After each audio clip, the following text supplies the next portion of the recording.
मोदी सरकार जातनिहाय जनगणना करणार आहे। केंद्रीय मंत्री अश्विनी वैष्णव यांनी पत्रकार परिषदेत ही माहिती दिली। जातनिहाय जनगणना करण्याचा मोठा निर्णय केंद्र सरकारने घेतलाय। देशभरात जातनिहाय जनगणना करण्यात यावी अशी मागणी विरोधी पक्षनेते राहुल गांधी सातत्याने करत होते आणि त्याच पार्श्वभूमीवर राहुल गांधी मोदी सरकारवर टीकेची झोडही उठवत होते। दरम्यान आता राजकीय विषयावरील केंद्रीय मंत्रिमंडळ समितीने जातनिहाय जनगणनेचा महत्त्वाचा निर्णय घेतलाय। त्यानुसार आगामी जनगणनेत जातनिहाय जनगणना केली जाईल। त्यामुळे आगामी जनगणनेत जातीय नोंद केली जाणार आहे। तर भारतीय राज्यघटनेनुसार जनगणना करण्याचा केंद्र सरकारला अधिकार आहे। याआधी विविध राज्यांनी जातीय सर्वेक्षण करण्याचा प्रयत्न केला। जातियों की गणना एक सर्वे के स्थान पर मूल जनगणना में ही सम्मिलित होनी चाहिए। इससे यह सुनिश्चित होगा कि समाज आर्थिक और सामाजिक दृष्टि से मजबूत होगा और देश की प्रगति भी निर्बाध चलती रहेगी। आज दिनांक 30/4/2025 के दिन प्रधानमंत्री श्री नरेंद्र मोदी जी के नेतृत्व में राजनीतिक विषयों की कैबिनेट समिति ने यह निर्णय लिया है कि जातियों की गणना को आने वाली जनगणना में सम्मिलित किया जाए। यावर छगन भुजबळांनी काय प्रतिक्रिया दिली आहे पाहूया।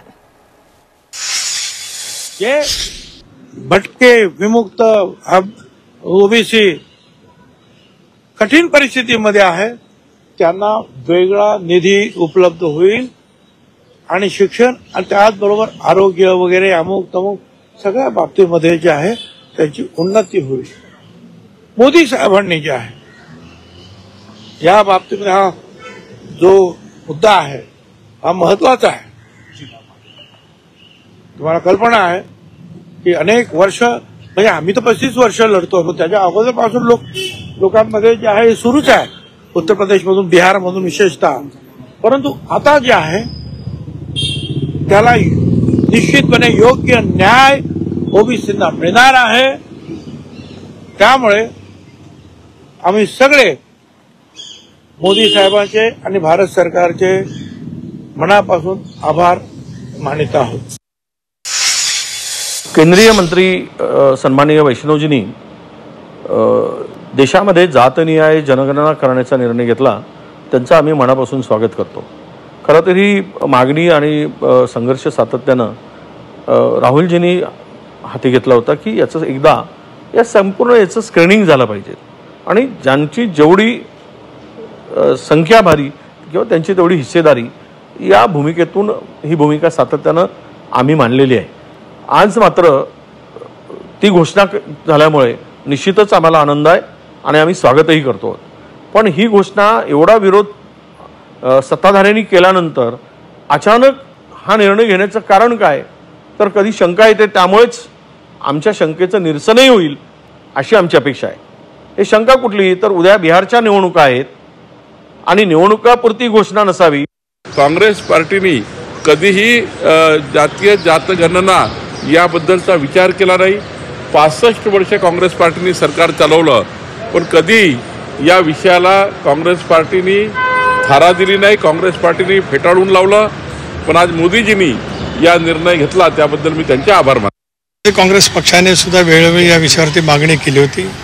आमच्या जाहीरनाम्यामध्ये सुद्धा आम्ही प्रसिद्ध केलं होतं की पुन्हा एकदा जनतेने आम्हाला राज्यामध्ये सत्तेवरती बसवल्यावर राष्ट्रवादी काँग्रेस पक्षाकडून केंद्र सरकारच्याकडे मागणी केली जाईल आणि आज मी केंद्र सरकारचं मनापासून अभिनंदन करतो, आभार मानतो। आदरणीय देशाचे पंतप्रधान नरेंद्र मोदी साहेब, अमित भाई शाह आणि केंद्रीय मंत्रिमंडळाचे राष्ट्रवादी काँग्रेस पक्षाच्या वतीने मी मनापासून आभार मानतो। केंद्र शासनाने ओबीसीची जनगणना करणार असा निर्णय घेतलाय। हा निर्णय फसवा आहे असं मी त्या ठिकाणी मानतोय।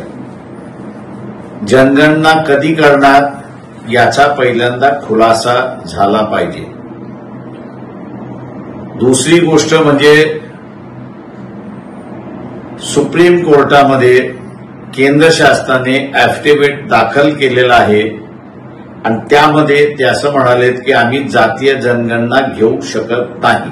म्हणून काँग्रेस पक्षाची अधिकृत मागणी की लवकरात लवकर जनगणना घ्या आणि त्यानंतर मग पुन्हा मतदारसंघाची पुनर्रचना करायची का नाही करायची, बरेच त्यातले विषय गुंतलेले आहेत. पण सर्वात महत्वाचं की जर आपण जनगणना केली आणि त्यामध्ये लोकांच्या सामाजिक स्थितीची, आर्थिक स्थितीची, रोजगाराची, शेतकऱ्यांची परिस्थिती जर आढावा घेतला गेला तर विकास कामाची दिशा ठरवण्याकरता ते फार महत्त्वाचं ठरतं. म्हणून काँग्रेस पक्षाची मागणी आहे की लवकरात लवकर जनगणना केली पाहिजे आणि त्या जनगणना करताना जातवार माहिती गोळा केली पाहिजे. या सगळ्या गोष्टींसाठी आजपर्यंत कास्टवाईज सेन्सस नसल्या कारणानं शासनाच्या अनेक योजनांवरती याच्या मर्यादा येत होत्या. जर कास्टवाईज सेन्सस झाला, जातनिहाय जनगणना झाली तर ओबीसी मधल्या अनेक शेकडो जातींना याचा लाभ होणार आहे.